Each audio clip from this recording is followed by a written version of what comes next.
better hurry, because I'm about to go in there now. Well, no, not right now. Really, I need it when I need it, okay? So you better be fast.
Okay, that's all up.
Getting hit multiple times coming out of that bike section. More drivers coming to blows.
Well, hello and welcome to the Formula V Weekend Warriors Round 7 here on Slow Motion Broadcasting. I am joined today with Charles Beauchel in the production booth and myself working all the buttons and the knobs for you. And we are at Motorland Aragon, otherwise known as Portimao today for Round 7.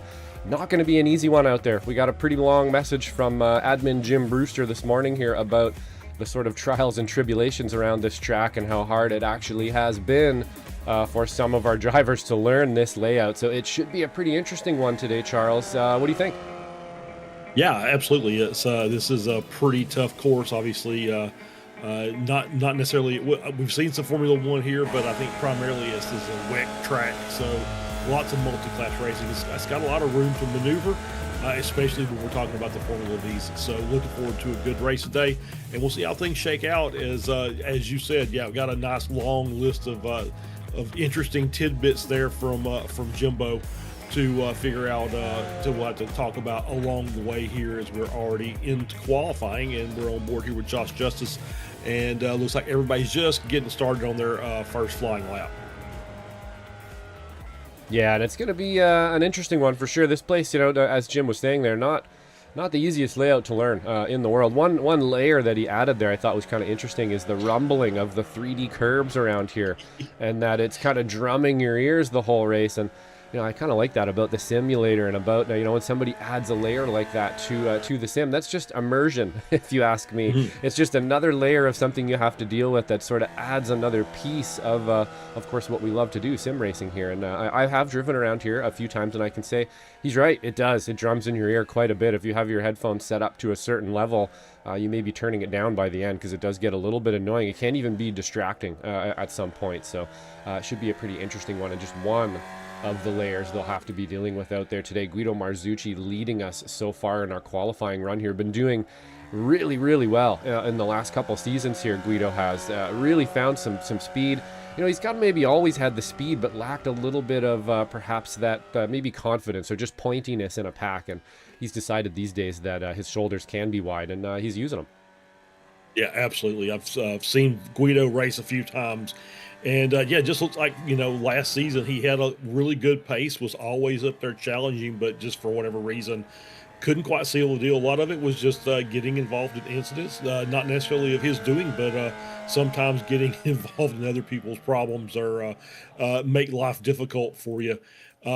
Just can't wait to see how this shakes out. Obviously, that those 3D curbs there, you'll get the you'll hear that in your ears, you'll feel it in your hands, you get a little bit of vibration from the force feedback. You get that kind of itch that you just kind of want to get off those curbs for a little bit, run on some flat track. So we'll see if it. Jim did say that early goings, this track is very, very slippery, and the curbs can be lethal. So you really gonna have to watch out for those in the early going until the tires come in, which he says takes a little longer than usual. So we'll have to see how that goes. I give that thing, that means our early laps here are going to be pretty exciting. Yeah, absolutely. Pretty cool to get notes from one of the admins like that too. We don't get that from every series, and Jim this season has been providing me with some pretty cool insight on their draft parties and stuff like that, which adds another extra layer to our broadcast here. So thank you to Jim. Today's sponsor is Tor and Nick Tullo. So thank you very much, Tor and Nick. I'll get that graphic up for you right now. There it is. Today's race sponsor is Nick and Tor Tullo. Obviously, Tor, one of the staples of this series, as well as Nick, been around almost as long as I've been doing the Formula V Weekend Warriors, and Tor has been dominating for almost that long as well. But these days with Chris Montgomery up there, Guido, Andrew Love looks like he's got some speed today. It seems to be pretty interesting there, and we were mentioning it, I think maybe it was with you as well, that the Masters drivers seem to kind of flourish when the track gets difficult, don't they? Yeah, they do. It's just that race experience, and you get out here, and it's not just getting the laps, but getting quality practice in, knowing what you need to learn, and going out and learning it. And it just seems like for some of these more difficult tracks, or the tracks that we don't visit very often, the Masters seem to have the advantage over the Spec 2 guys.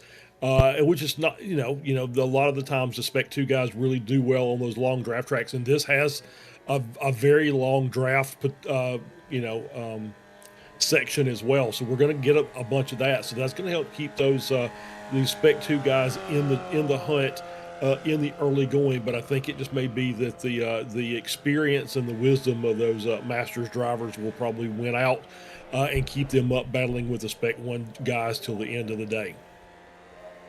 Yeah, I think you're right. Martin Visser leading our Spec 2 drivers at the moment, and Andrew Love up there in third, leading the Masters drivers. And I think you're right. The Masters, I think it comes down maybe, and this is just a guess, but potentially down to kind of learning how to practice. I think when you get old enough and when you've been doing this long enough, you actually learn how to practice better than other people do. And you kind of start to notice things that matter, and you grind those things out maybe a little quicker than a fresher driver or a newer, younger driver that just wants to go fast and get out there and get it done. You're looking at things a little bit differently when you've seen so many tracks and stuff. And maybe you're not, necessarily expecting to have all the speed in the world. You just want to get out there and make sure you're running that track right. And a lot of the time that can really help and pay off, of course. But Guido still holding the lead up there with a 2:21.7 versus Chris Montgomery's 2:21.8. So pretty tight. And then 2:21.9, 2:29.9, 2:21.1. We're just having Sam Chapman actually joining the chat here with a 2:21.8 there in third place, pushing Andrew Love down to fourth, our Masters driver. So still a little bit out there to play for. 8 minutes into our 15-minute session here. Maybe we'll try to go on board for a lap here. We'll grab somebody who's just starting one, if I can find one eventually here, and we'll take a little rip around here. I was saying in the run up there, I have actually raced around this track, but damned if I can actually remember exactly how it was. It's one of those things where, you do have to visit tracks a couple times, at least for myself to really get grips on it. And even then, I'm the kind of driver that needs to go out, and do a couple hours to kind of familiarize again and really find those breaking points and stuff. I'm not sure if that's how you are, Charles, but I definitely need my practice every week for sure. Yeah, it always seems like that as we're on board here with Dan Stasinski coming through. I think that's Sacacorchos, which I think means corkscrew in Portuguese. And I'm not making that up. I actually did Google that earlier.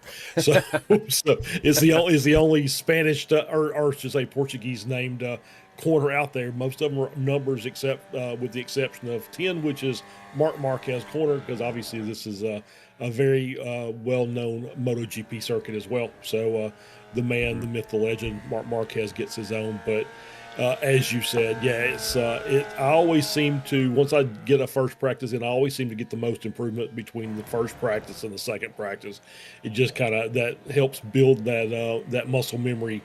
And the track knowledge from the first time through just means, okay, now I know where I'm going.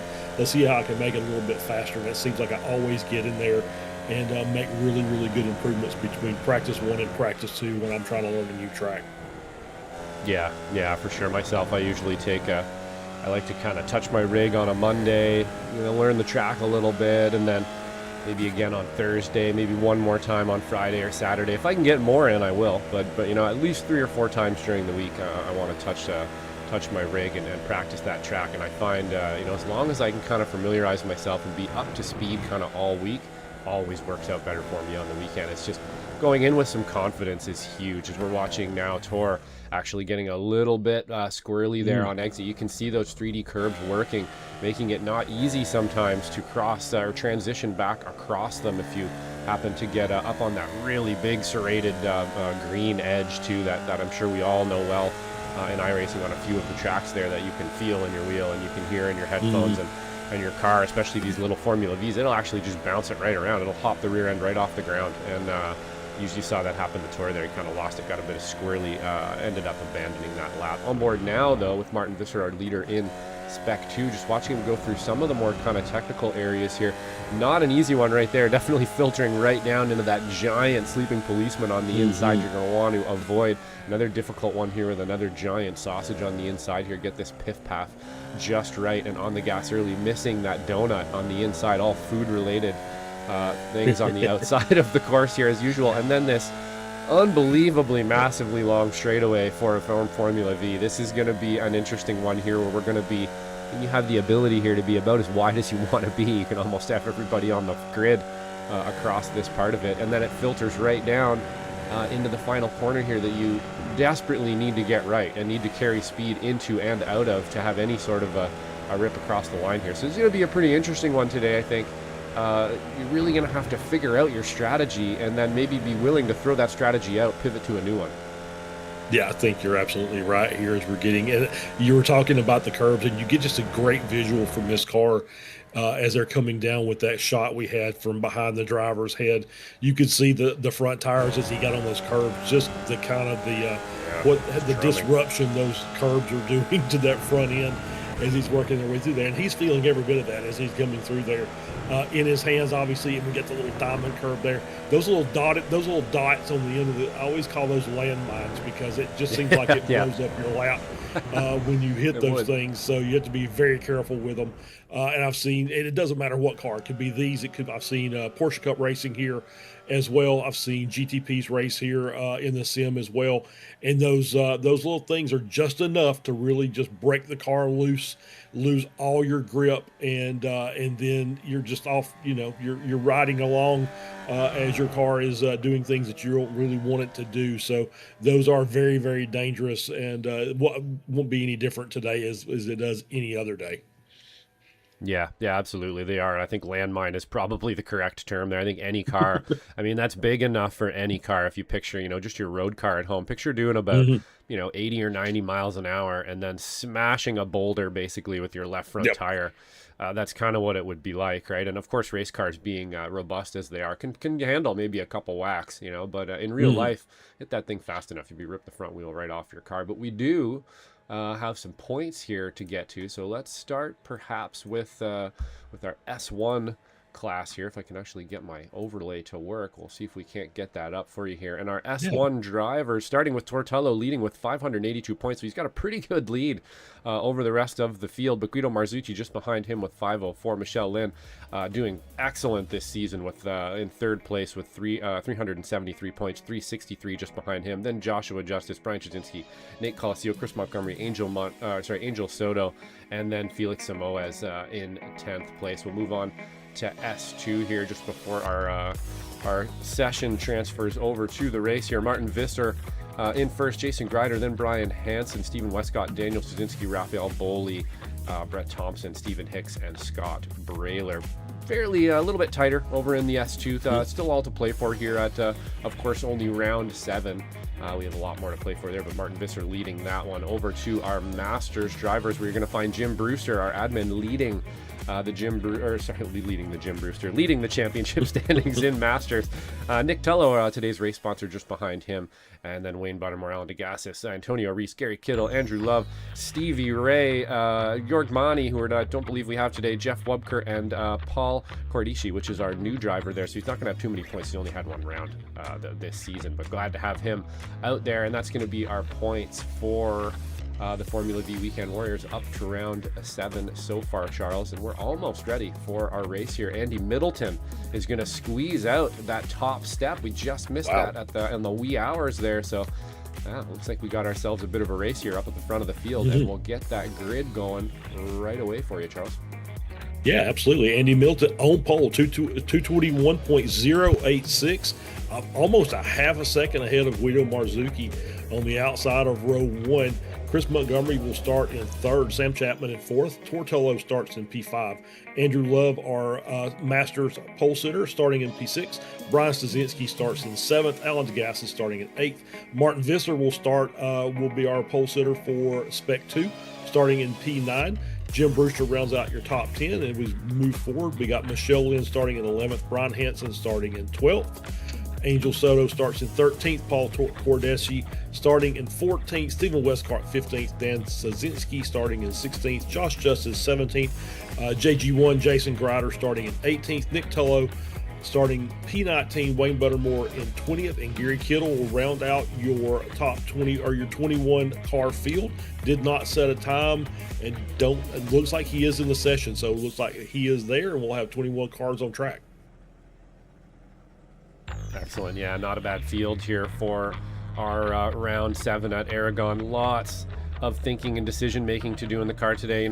Jim Brewster giving us that note before, just most drivers putting in a lot of effort to get their lap up on this course, and usually what that tells me is that they're going to be racing the course out there, which leaves a little bit of your bandwidth, a little bit of your brain power on sort of that side of things, which leaves a bit of a wide open spot sometimes for racing and other people to get beside you and to not make, to make some maybe not great decisions and stuff sometimes. When you can't really build a picture of a racetrack in front of you, 2 or 3 or 4 corners ahead without really any brain power, it starts to get hard, and you start to kind of have to pull that bandwidth back and look at what's right beside you. And when you do that, you kind of lose of what's in front of you sometimes, and that can definitely lead to some errors or maybe some hasty decision making and so on. So we should see today, I think, a little bit of that. It's going to be who can kind of keep calm in the car, I think, make good decisions, and be there at the end. I have a feeling we're going to see a little bit of attrition today as well. But up front, Middleton getting that lap time way ahead of everybody else here. I don't know if that's going to bode for the rest of the race here. We shall see, but that is a big gap for Formula Vs. It really is. I'm just kind of wondering if maybe you got a good toe on that back half of the circuit that able to pick up that time. So obviously, looks like we got a pretty long pace lap here. Or are we coming up to the start? Oh, we're coming up to start now. So here we go. Yeah, off to the races there, Andy Middleton with a jump. So short pace lap, as you would expect from a European track, and here we go. Yeah, heading down into T1. Looks like Andy Middleton could get a good jump. He's going to get that early turn in on everybody else here. Mid-pack looking pretty good. They're trying to sort themselves out 3 or 4 wide in the back, but it looks like that is going to happen clean. So everybody done their practice around here knowing that this beginning of this lap is going to be a little bit difficult and doing a fantastic job of keeping off each other. But up front now being tested here by Guido Marzucci, Chris Montgomery just in the wing behind that, Tortello just behind him, and then Sam Chapman. But the number 70 HP car of Andy Middleton leading this race so far. Guido pulling out to the side here a little bit, staying off that curb, probably just looking for a bit of free air, a bit of free view on the course there. We'll kind of jump back a little bit. Brian Hansen here, a bit swamped here with the cars around him. Going to find a place to live in the middle, side by side with, I believe that is Jim Brewster and the other Masters driver of Andrew Love. Charles getting a little bit of fighting going on here mid-pack, but super clean so far. Yep, super clean so far. As we see, I've seen Andrew and Jim battle in basically everything that I've covered here in slow motion. Those guys always fight hard, and they always fight cleanly, though. So good start from everybody. No drama to start with. Everybody had a good clean lap, and Middleton still in the lead there with Marzucchi in second place, Montgomery in third. Tolo and Chapman round out your top 5. And, looks like it's pretty steady going here early on. Nobody really taking any chances, just trying to get settled down. I think we've got our own draft train working out here as the top 17 basically nose to tail as we get this race rolling here. Only big gap right now is between Justice in 17th and Westcott in 18th. It's about 1.2, so not a lot of gap at all. You barely can even tell it here at the start of the race here as we see Tello looking to the inside of Montgomery, trying to make this run down as we head down into 16 and 17. I believe this is correct. This is where we're headed. This is no chicane, no tight corners, just a couple of 90 degrees that are very, very easy, kind of ascending radius there a little bit at the end of that final corner, and then back down the front straight for the run down into T1. Yeah, that's going to cause us some issues there, isn't it? That final corner, able to keep your speed up or have to try to keep your tempo and your momentum up through there, and it's going to cause this every lap. So it makes it feel like you have a chance there through those 2 corners. And then there's another straightaway right after that to even continue hauling. And we're going to end up side by side like this a lot during this race because of that. I think it's going to really, really twist things up. Sam Chapman now taking the lead of round 7 here so far. Montgomery just behind him, then Tortello, Guido Marzucci, Brian Straczynski, and then Andy Middleton dropping back to 6th place after our first lap. So you can see just how powerful that draft really is. Andrew Love taking some liberties on track exit there. I saw in the background. Not sure if he's going to get a bit of a slowdown for that one, and he is going to get a slowdown for that one. He's going to have to peel off here, so he's probably going to lose perhaps another position. Just behind Michelle Lynn right now, Brian Hansen behind him. Pretty line astern here so far. Everybody playing ball, being pretty fair out there. Nobody really pushing too hard yet. And I think that's kind of what you want to do around here. That's sort of what I was expecting, hearing that this track was as difficult as it is, because you're out there racing the track, not so much the guy beside you. You're just trying to survive, this early part of the race here and try to get your line in. and then maybe we'll see some more attacking by the end. But I have a feeling that that back straightaway followed or coupled with that final corner that's, you know, pretty mellow corner and then back to another straightaway is really going to cause us a lot of side-by-side racing around here. I think you're absolutely right. Yeah, it seems like anything coming out of turn 15 as we get there, that long run down through 16 and 17, that you don't have to bleed a lot of speed off to make that corner successfully. So you can run a little too wide through there, carry your momentum around through 17 and back down the front straight. So we may see cars getting past, going down the back straight, and then getting repassed coming down the front straight. You get a nice little cockpit shot here out of Angel Sogo running in ninth, and you see the train in front as we make this run down. You see the nice downhill run. You got to just get on the brakes just a little bit here, get the car turned in, and then it's a nice easy turn in. It's not really anything massive, and we're still seeing cars carrying quite a bit of momentum. They work their way through 17, cut the corner a little bit to work that angle, and then as you see, back down 4 wide down the front straight here, and we're still like lap 3 as these cars are basically side by side, 4 wide. Looks like, there's contact. Guido. That's Mazuki around. Yeah, that was contact, I believe, between Montgomery and Marzucci there up at the front. You know, and I was just about to say, that final corner coming out of there first really looks like a bad idea for sure. You don't want to go into that section. Tor, we know, you know, he's got good tempo. He's got good speed, mid-corner speed, and got absolutely munched by everybody there as they were exiting that final corner along to the straightaway. And then, unfortunately, having a bit of a hubbub there between Marzucci and Montgomery. I'm going to have a quick look here, Charles, and see maybe what happened. But, you know, we know these drivers are very clean up front here, and they're not going to try to hit each other. But Guido trying to find some room to get his entry there. Montgomery refusing to give it to him, and they're going to meet each other, find the same piece of track. Yep, I think that was just Guido maybe just not quite realizing how close he actually was there, and probably not realizing that they were 4 wide, so thinking maybe Chris would move over just a little bit to give him a little room to open the corner up, but Chris really had nowhere to go. He had 2 cars on his outside, so just a tough break there. It does look like Guido is still running. He's running in 15th, so he does have the ability to kind of draft his way back up. He's still got 24 minutes left in the race, so he's got time. He's obviously got the pace, so it's just going to be a matter of finding the places to make those passes and work his way back up. And he's got a very good driver in the name of Josh Justice right in front of him. Josh will probably do his best to stay in front if he can. If not, he'll definitely try and trail and keep a toe with Guido to try and move up himself. Yeah, absolutely. You know, if I was Guido Marzucci or Josh Justice, I'd be like, okay, this is a little better now. I have either Guido with me, so I can, you know, he's probably going to get in front of me. We can do a little drafting, or B, I got Josh in front of me, and he's going to play ball most likely. You know, he's got a good mind in the car there, and he's not gonna hack the bone. You know, let's say he's not one of those drivers that doesn't have the race in mind. He has the race in mind out there. He's not going to, or like our esteemed colleague there, Tom O'Gorman, likes to say, embrace the race, which I really like a lot. I really like that term a bunch. You know, where you're not going to try to get the bit between your teeth and get angry. Just embrace it. You're out there to race. You're out there to have fun. It's all about racing. So if somebody's testing you, you should be happy about that. If they're passing you and they're getting in there, well, that's what we're here for. We're here to race fast competitors, right? So you should embrace it back in the background there. I believe that's what you're peeping there. Some bit shuffling cars around there for Michelle Lynn in this little pack here. We'll maybe see if we can have a look at that in a minute, but that was a close one. Yeah, it was a close one. It was Martin Visser running wide coming into turn 1.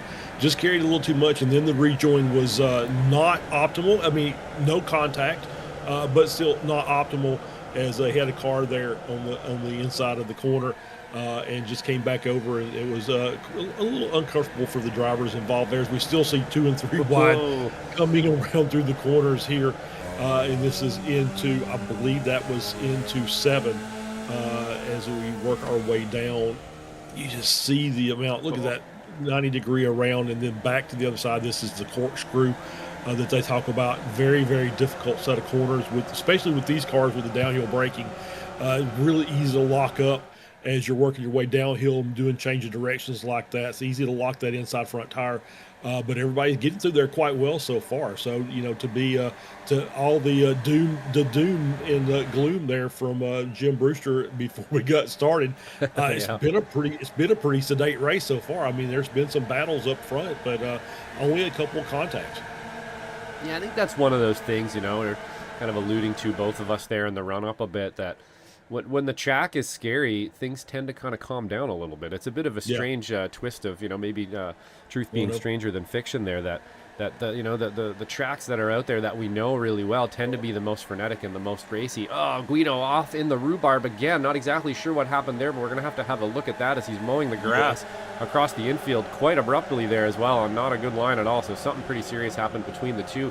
Montgomery now is going to be contesting this lead up front. Well, Torque is going to basically facilitate that one and let him by. I think he learning their lesson here up front, that any sort of trying to hold anybody off here or anything in these two corners just not really going to work, going to slow everybody down. But Guido way off the race course there. Going to have a look. Looks like he got into it maybe with our new driver of Paul, as we're going to go 3 wide behind the leaders here, looking for a place to figure it out. Jim Brewster on the inside getting kind of pinched down low, but actually ended up working for him a little bit there. He's going to adopt 4th place here.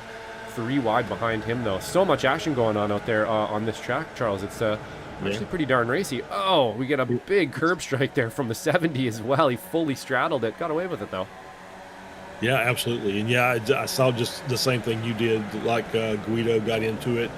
Might have been with Cordeshi, but we're going to get a replay here as we're on board, and we'll work down. And this is, I think this is into, just turned to end. Not really sure what was going on there, but just absolutely turned in. The cars get locked together, as you see so often there. And that was I believe that was in 8 and 9. So I sit there and a commentator cursed them. I wasn't even talking about them directly. I was just talking about how everybody was doing a good job in a pretty difficult part of the track. And then the incident in that part of the track occurred. Very sorry, Guido. I'll have to make it up to him tomorrow when we do our broadcast for the Spec Racer. So Martin Visser kind of was the cork in the bottle. I think Michelle Lynn, Andrew Love have gotten through.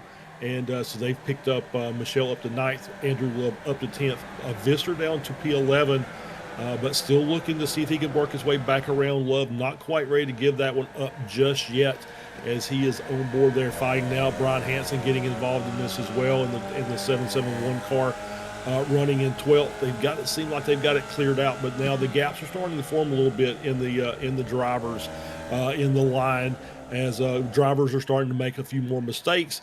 And that's just causing some natural breaks. Now you see the battle there. The gap there between the top 5 and Jim Brewster running in 6th, our Masters leader, 1.3 seconds. That may come back down, I think, just because of the 3 wide up front.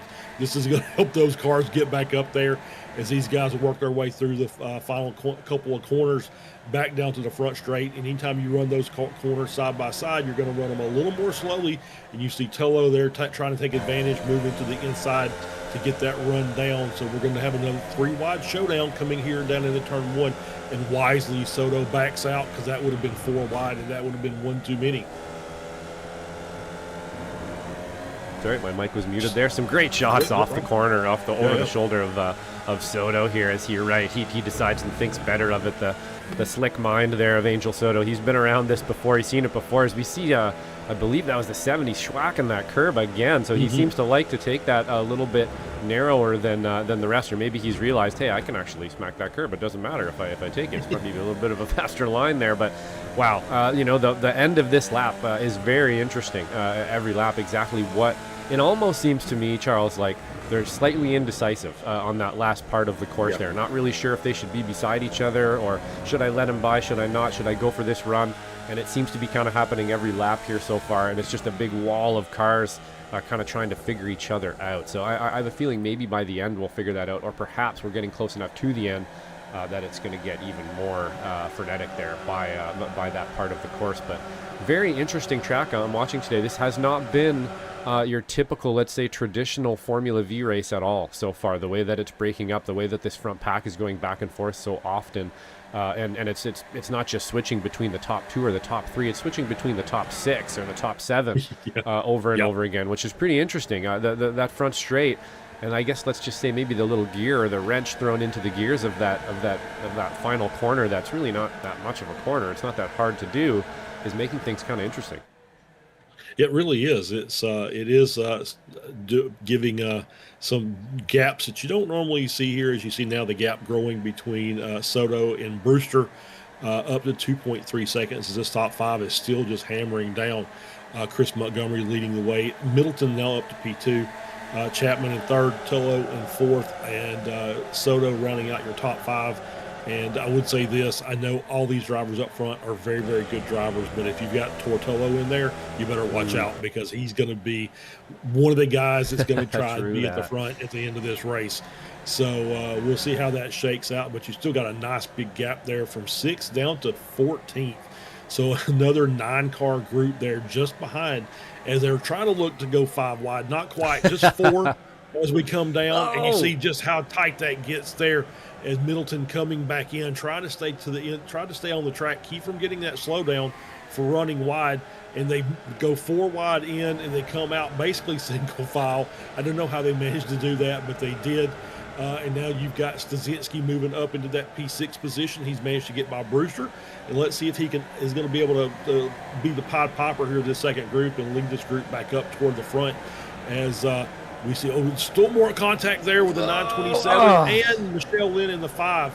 So it looks like the 927 car broke a little earlier than Michelle expected, and just got a little bump from behind, caused him to spin.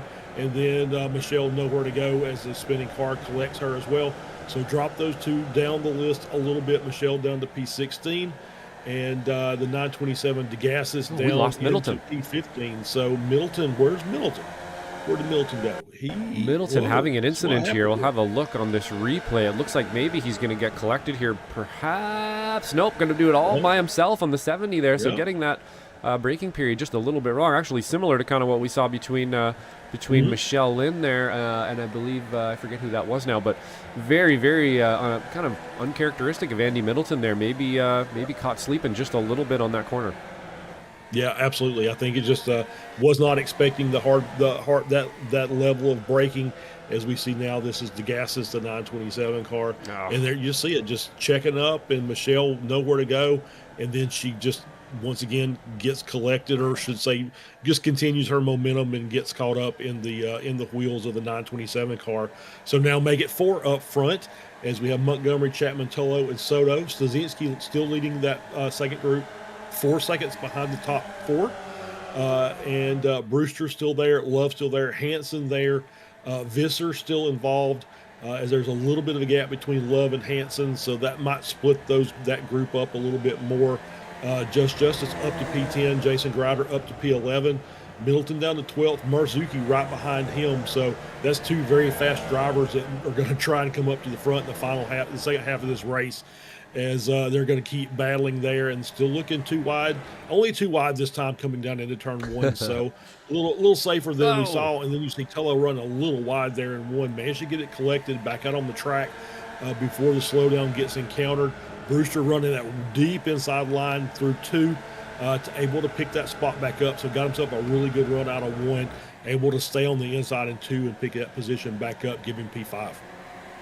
Yeah, absolutely. As I think I'm finally finding my tempo on the cameras here as to where these battles are, trying to ebb and flow back and forth between them. There's a lot going on out there right now. This has really provided some awesome racing here today at Aragon. I hope we do come back here again, as I think we're having somebody tumbling down our order, a thing looking like a fruit machine all of a sudden, and we have Dan Trzynski, and it looks like, was that Love? Andrew Love. Yeah, Andrew Love off the race course now. We'll have a quick replay for you here, Charles. Let's see what happened here.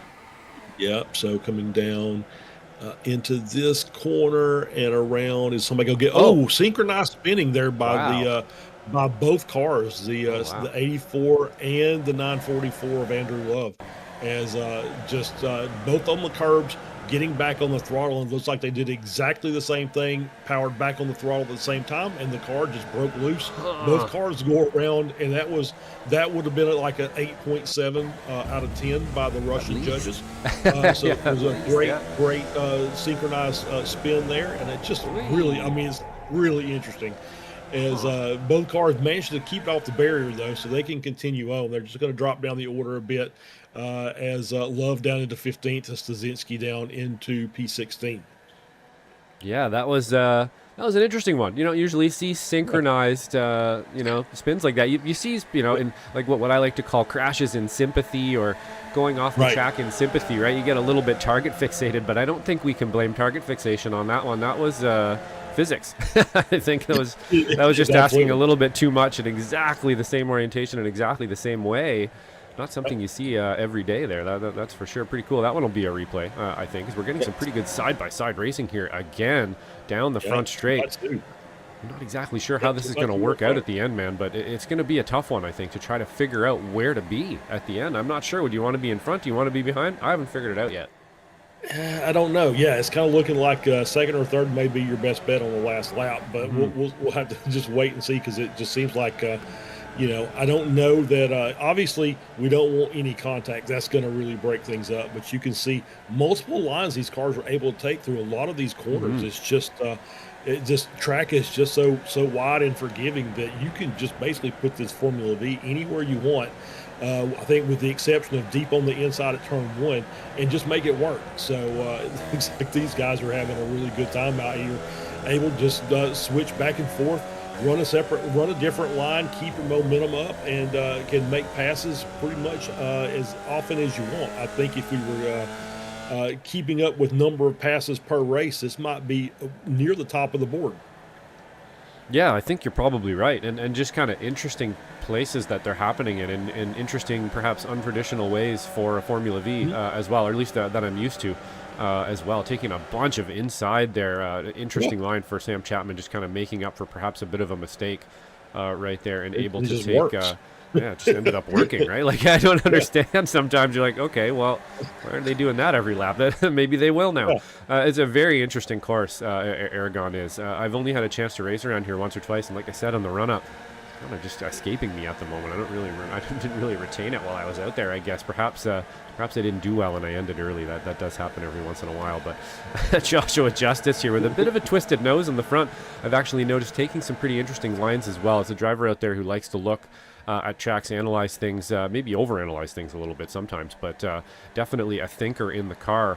Guido actually right on his butt again now. So Guido making his way back up through the field after those two incidents. Joshua Justice going to look to the inside of Brian Hansen as well. Actually, Brian Hansen doing really well today as well in the 771 there. Seeing him up into 7th place is good stuff. Second in Spec 2. So if he can hold on to that one, not get too froggy here with Joshua Justice, then he could have a pretty good result today, as we're getting a little bit of dicing back and forth. Michelle Lynn falling to the anvils again, and I'm unfortunately I don't have the anvil sound effect, Michelle. If I did, I'd play it for you. That's on Ron's end. We'll have to wait till next week, but man, she needs to get some luck out there for sure. She needs, sometimes racing is skill, sometimes it's luck, and Michelle Lynn is on a bit of a run of bad luck at the moment. Yeah, it's terrible, because she's a very, very good racer, and she's always out there. She loves the Formula V. She loves racing in this league. So it's you always want to root for the people who actually go out here and really enjoy it. It's just not the best day for Michelle today, unfortunately, as we're seeing Guido and Josh Justice there making the run around Martin Visser. That puts them up another position. Martin going to try to fight back on the outside. I don't think that's going to work. As I was looking at our lap timings, our leaders are running a neighborhood of 22.1 to 22.2. That's for our top 5. Guido's last 2 laps were in the 221.5s. So it's just, and you see Andrew Love there in P16 with the fastest lap of the race. But Guido's last lap times have been quite a bit quicker than our lead group. So he is working his way up. He's obviously going to stall out when he gets to the front of this group. So I don't know if he's going to be able to he's going to have enough time to make up 4-second gap that this group is behind the lead group. But we'll see what happens, because obviously they're going to do what they can, and it seems like that the combination there of Justice and Marzuki are doing a really good job working together to move up. Yeah, absolutely. They may have found a bit of a plug in that speed here at the moment. It looks like they're going to have to find their way by Grider and by, I believe that is Brian Hansen up front here as well. I'm not sure. Their pace looking a little bit slower than the two cars behind them. Joshua Justice now looking to the outside a little bit here, looking to relieve some of that pressure. Grider's going to apply a little bit to him, while Guido decides to jump out, make it 3 wide almost for a moment there as they thought better of it here. Guido probably going to inherit this position on Joshua Justice into this corner. And then, of course, that massive front straightaway that we have, and who knows what will happen there. It's in so many lines, so many different ways to do this one. We're going to keep on this actually and see just how this works out. We did a bit of a lead change up front there, and we'll get to that in a moment, but I kind of want to see just how this is going to pan out. So Joshua Justice now behind Guido. Is Guido going to be able to make it to the front of these two cars by the end of this straightaway and pass all three? I think so.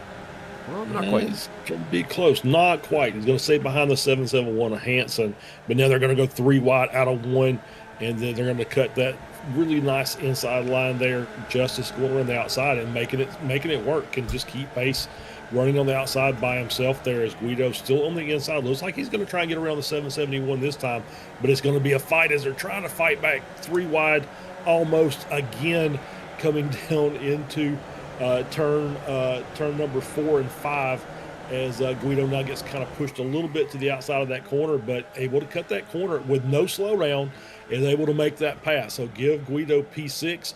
Justice is now looking for a way to get through as well, as you've got Grider now in P7.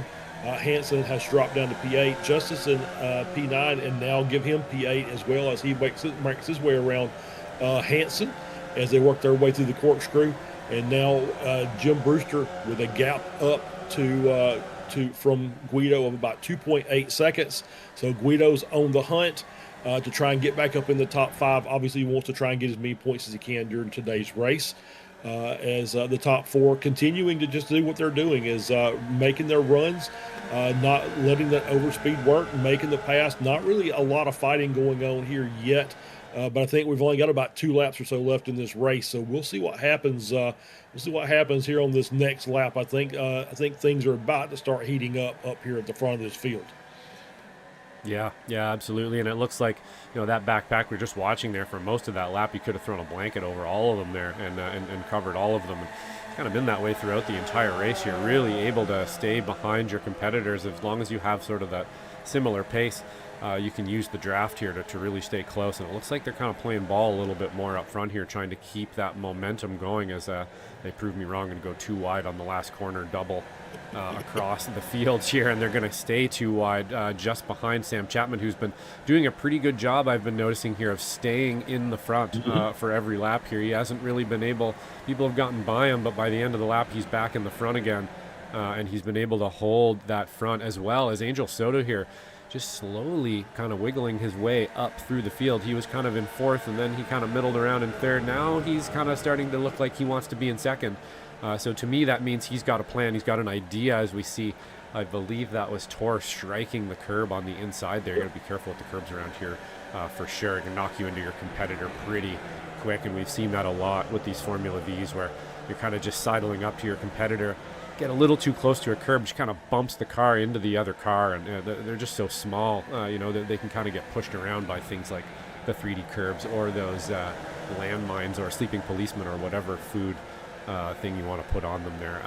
Sure. For sure. And Guido Marzucci here now made his way through that pack. Looks like he's only got Grider now to get around, and that might be the last car he's going to be able to get around today. So I'm not sure if I would maybe wait a little bit for this one, maybe one more lap, so you don't get attacked by the rest of these cars by then, but we'll see what Guido has for us here. Jim Brewster on an island by himself out there in the Masters position as well, doing a great job today.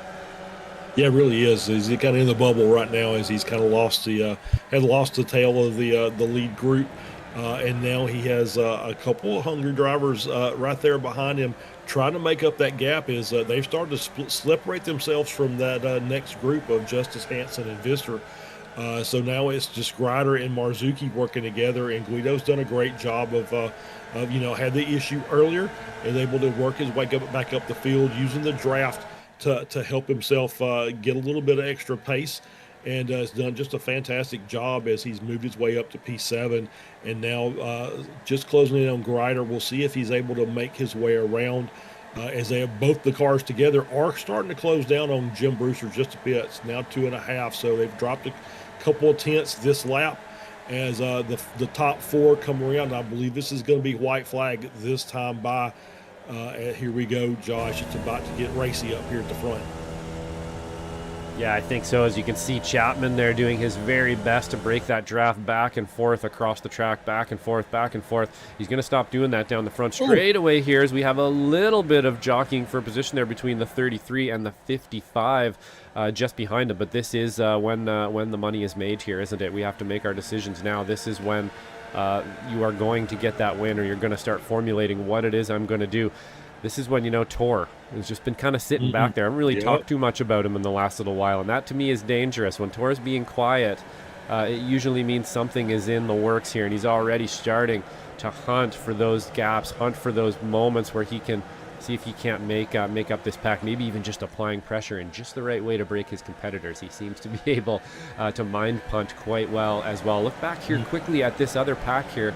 Not quite as close here. We'll have to get back to them by the end, but just behind them as well, we have another race going on. So we're going to do our best to try to keep all of these together for you. But back up front here, Sam Chapman is breaking away now. Tortello has made that pass around Angel Bolina Soto. Not exactly sure how this one's going to work out, but I'm not sure I'd want to be Sam Chapman at the moment. He may have just enough room here, but I'm not sure. Yeah, it's just going to be, we'll see. It's such a long back straight that I think they'll be able to close that gap down and then have a chance to make the run on the front straight. But we'll wait and see as they're working his way around. And this is into that 12 through 15 kind of giant swimming pool section here as they work their way through. Kind of breaking up that what could be a really, really long backstretch, and the gap still 9/10 of a second here as they come out of turn 15. And so now the run down the backstretch begins, and they're going to be able to make up the time. The time is dropping, as you can see on our timing tower, down to 8/10, and we'll see how much closer they get before they head into the corner. 7/10. You see just how long a run that is. Wow! And they make their way down in through 16. 6/10 of a second, so almost a half second. So here we go. It's going to be enough. He did it. I don't think so. I think Sam's got this as it's half second through, and Sam Chapman is going to take this race victory as they make the run down, take the checkered flag over to Tortello. Soto in third, Montgomery in fourth. There's your top four. Here comes Jim Brewster round out your top five. Grider in the background. Oh no! And that's Grider round. Did he get it to the stripe? He did just barely, but he dropped out of the Spec 2 win down into P2 as Brewster takes the Masters victory. Guido finishing in sixth. Well, I might have to look at that again and see what happened between Marzuki and Grider there as we're coming around the final corner and making the run and just contact. I don't know about that JG one. And he's 15 feet short of the finish line, but just enough to allow Martin Visser to sneak through. It just kind of looked like he had such a good run and just had nowhere to put it and just made contact with the back of Marzuki's car. Yeah, perhaps a little of that 3D curb playing its head there. He got a little bit of a wriggle from it. He might have felt like he was kind of stuck on it. Perhaps a little bit of iracing glue or something there too, but anticlimactic ending for such a so much jockeying for position, and then in the end kind of just 1, 2, 3, 4 across the line. You can see the gaps there on our board, about 4/10, then about 5, then about 2, and then we have a bit of a gap back to Jim Brewster, and then kind of everybody else. And there wasn't the closest finish there between Alan DeGassis and Michelle Lynn, able to make up a couple positions, so that's great. Actually did get onto the back of Alan DeGassis again by the end there. So clearly had some pace today, and unfortunate that she wasn't able to show it a little bit more. Yeah. But hey, if there's any, I had a season last season, just to touch on some bad luck for a while. I don't think I finished a race, and by the end of that 12-round season, I was a very discouraged boy but it can only go up from here, Michelle. So stay out there, keep grinding, keep doing what you're doing, and it will work out. It will. Racing is like that. It taketh and it giveth away every once in a while, if that's how that statement goes. Might have got that backwards. But Sam Chapman winning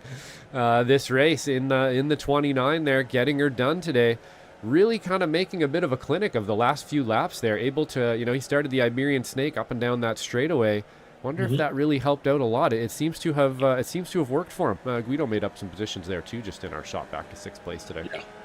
Yeah, absolutely. I think it was he just managed to get out front and stay out front enough that the cars behind started fighting. I think Tolo and Soto got into it maybe in that corkscrew section. It just cost them enough time that they just weren't able to make it up on the last lap, as we see a replay here of the 29 car coming around the final corner, and you saw Tor had a good run, but just not enough room as that start finish line is a little bit closer to the front end of that front straight than it is the back end. So, had they been able to take a little more of that front straight, maybe there was an opportunity, but just really great battles there. You see a nice battle there as they come across 2 wide, 2 by 2, just sneaking by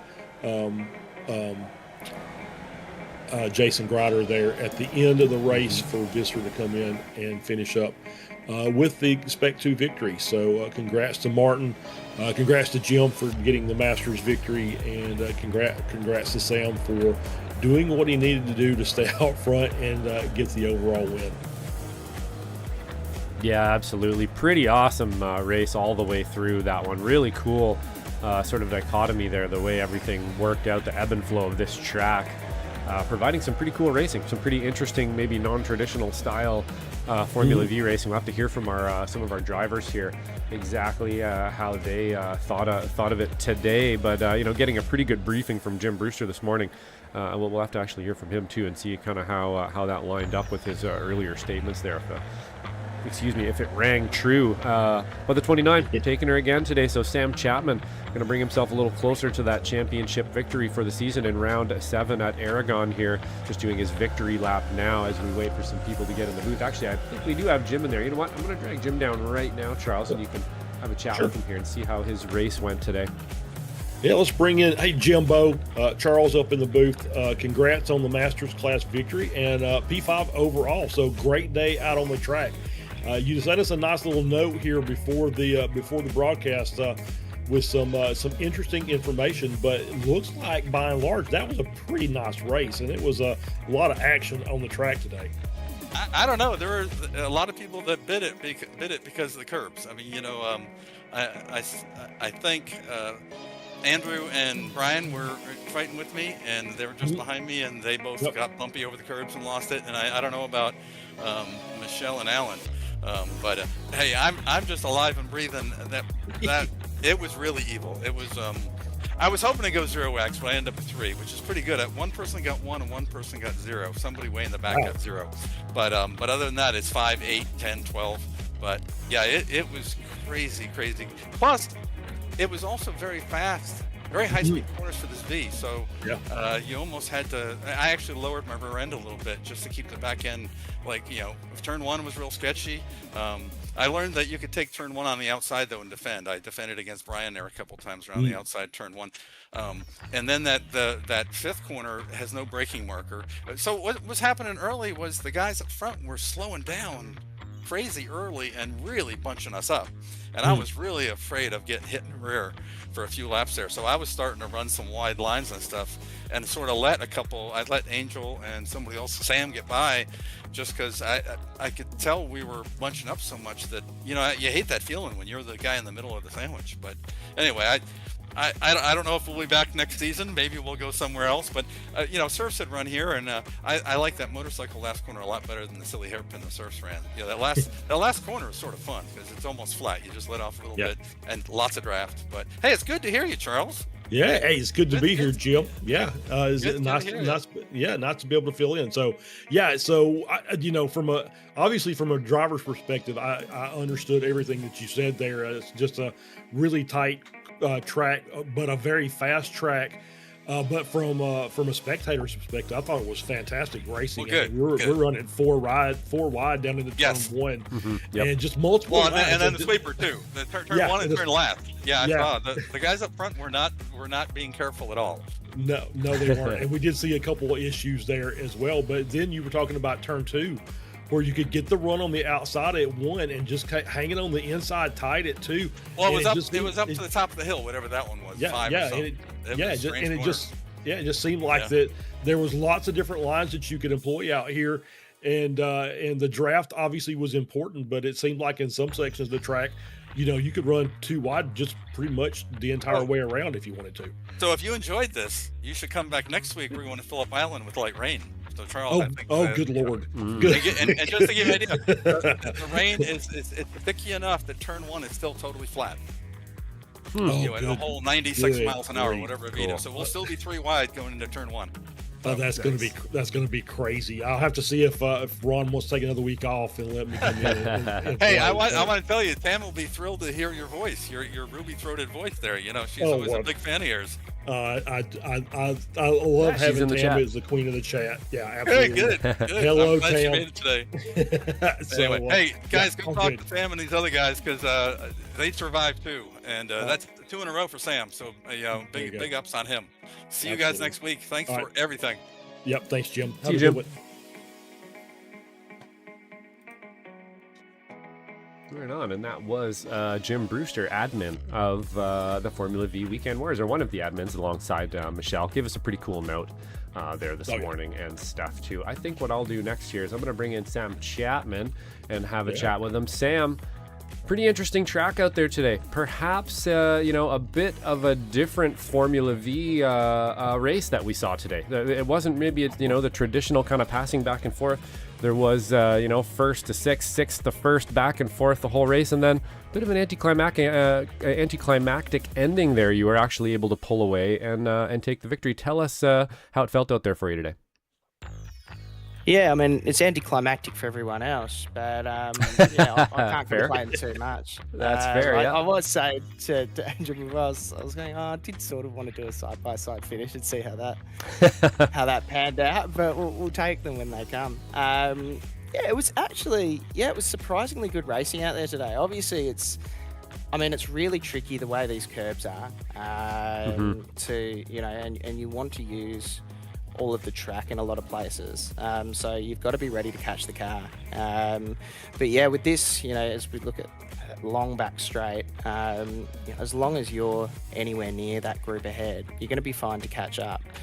And that sweeping final corner means that it almost ends up being one big long straight in a way in the V's. You can't go flat out around it, but you can still hold quite a bit of momentum.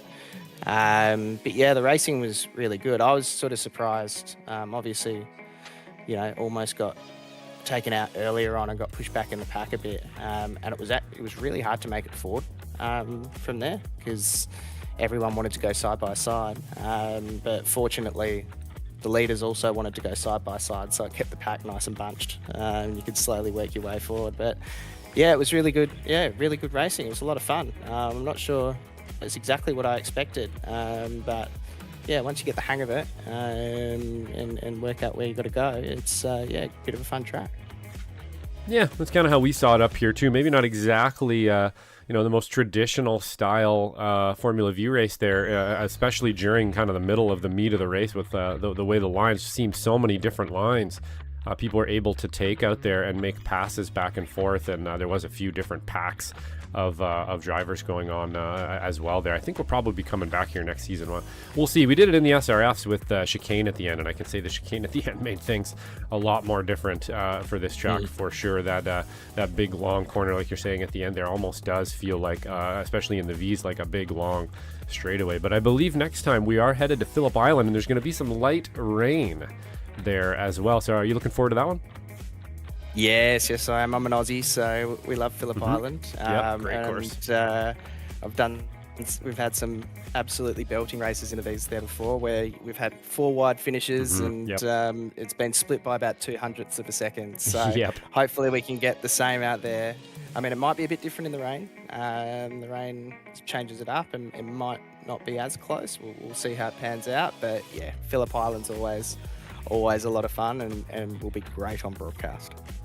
Awesome. Yeah, definitely. We've had some kind of classic Formula V races around there almost every time we go. So that should be an interesting one. Rain going to throw a bit of a different element in it this time. But before we let you go there, Sam, is there anybody you'd like to thank? Yeah, I'll thank my NERB 24-hour team. They got binned about 15 minutes before the Formula V race started. So shout out to Vlad, Corey, and Smithy. But yes, yeah, just to those guys tonight, I think. Right on, man. Awesome. So we will catch you next week, Sam, and congrats on the win today. Thanks, mate. Take it easy. And that was Sam Chapman, our winner of round 7 here at Aragon. Now, it looks like we do have 2 more drivers up there. Which one would you like to take, Charles?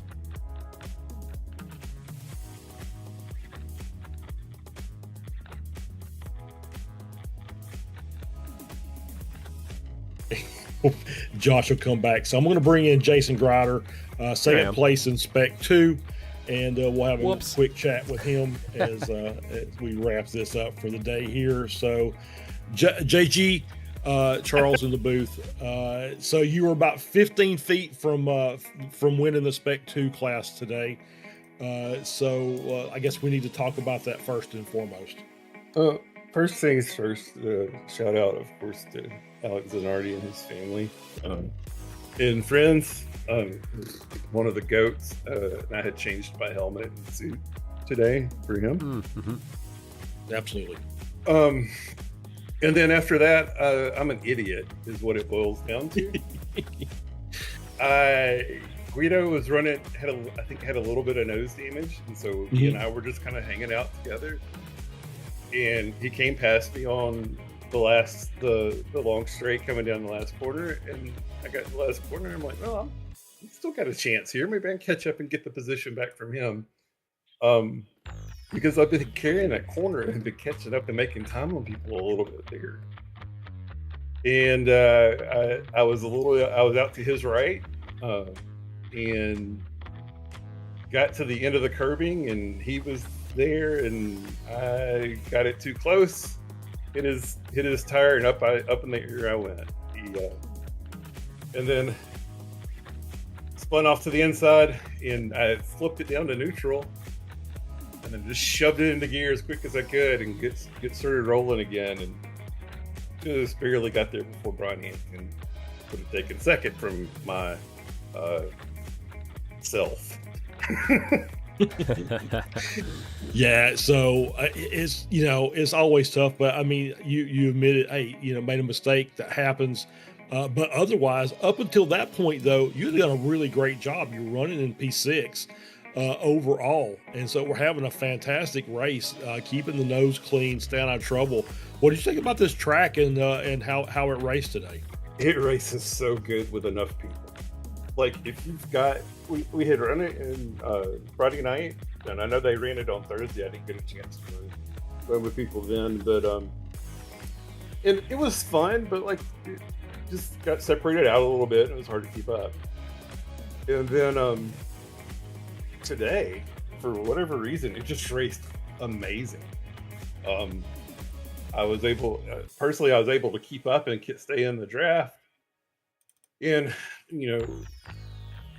I don't have pace. I always say it.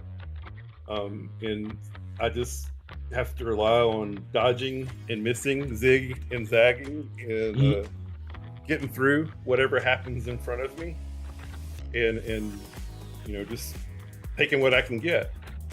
And this track was helpful for that. That long straight on the back and on the front straight. The front straight was surprising because I could get out of the last corner really well, and get even or get a little bit ahead of people before turn 1, and just brake early and get the car turned and get back on the gas quick and make a good pass. And I think that was for everybody. I'm just amazed, honestly, how well this raced. I want to come back here. Maybe even try some of the other layouts to see how that works. I mean, there's another layout that's even faster than this one. It takes out 12 through 15, so it's basically from out coming out of 10, it's basically one long straightaway all the way down to the 17 or 16. So there is a even faster one, and it's I think I've been involved with broadcasts where they've raced that for multi-class, and it's absolutely chaotic. So, but I think from the viewers, from our viewing standpoint, I think it was fantastic racing. You know, it was 3 and 4 wide in some corners.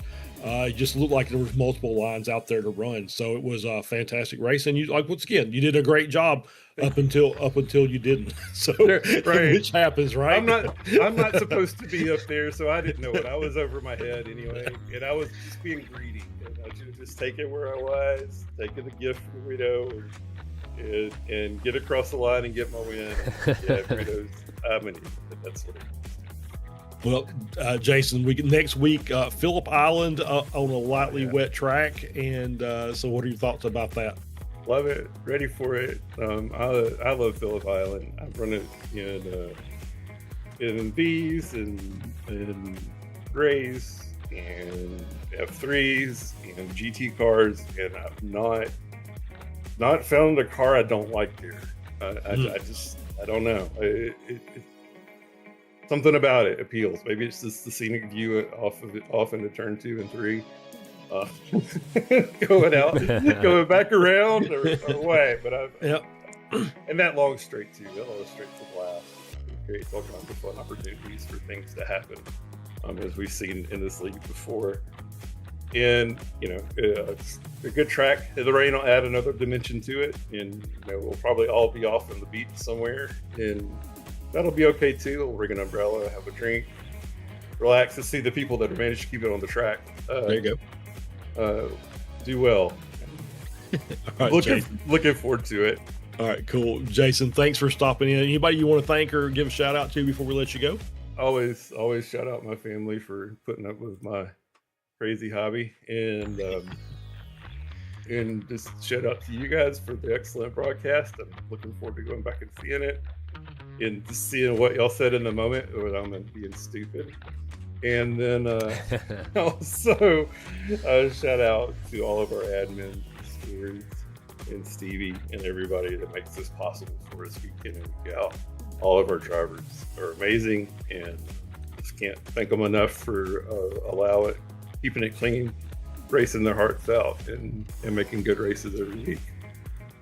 There you go. Jason, thanks for stopping in. We'll see you next week. Yep. You guys have a good one. Thanks. All right, take care. That was Jason Grider, P8 overall, P2 in Spec 2. Yeah, excellent. Right on. Yeah, good interview there as well. I believe we have one more driver up there in the likes of Angel Soto. Angel, you were able to come out with a third place today around a very difficult track here. Maybe not the traditional kind of piff-paff back and forth either. It was a little bit of a different battle today. How did you see it out there? Well, I did came in with nearly zero expectations. I was completely off the pace on practice and qualifying. I just made my mind about just following the draft of the faster guys, but then on the first laps when everyone was scoring for position, I just found little nooks and crannies to stick in my nose, so I began climbing up.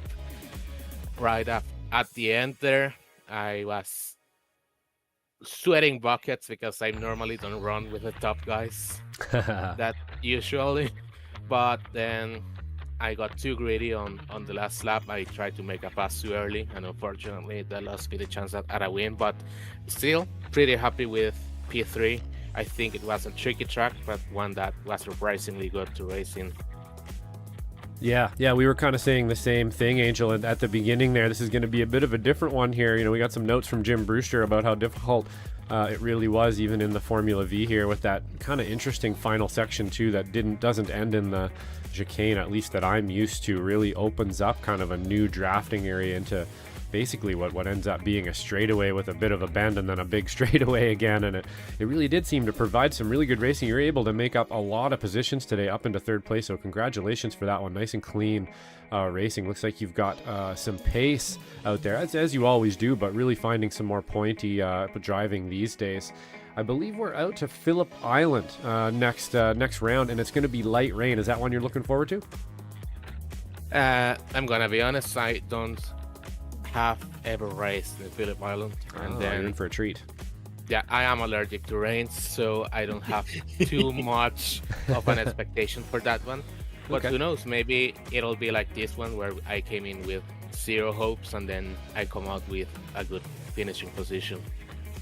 Excellent. Yeah, sometimes I like those races that I go into maybe where I don't know the track quite so well, and you do kind of leave those expectations behind, and you kind of just go out, see what you can do, and a lot of the time that that's kind of the way it should be. Honestly, I seem to have good races when I do that, and I don't expect much. But you're definitely in for a treat with Phillip Island. We have had some insane Formula V races around there and finishes around there. It just seems to spawn good racing.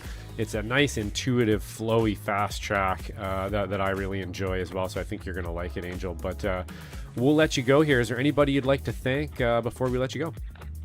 No, as always, thank you guys for the broadcasting. Thank you to all of the guys in the league that provide some great, respectful racing. Thanks to Jim because he lent me his setup for today. And that's it. Thank you, guys. Excellent. Awesome. Good racing today, man. And we'll catch you next week at Phillip Island. Have a good week. And that was Angel Soto. And that's going to wrap us up pretty much here for the Formula V Weekend Warriors for today. Was a pretty awesome race out there. Definitely a little different than I would usually expect one of these races to go. But yeah, what do you think, Charles? Leave you some thoughts here before we get on to our upcoming shows. I thought the racing was fantastic. I mean, obviously, you could just see that this track, just especially this layout, just really suited these cars.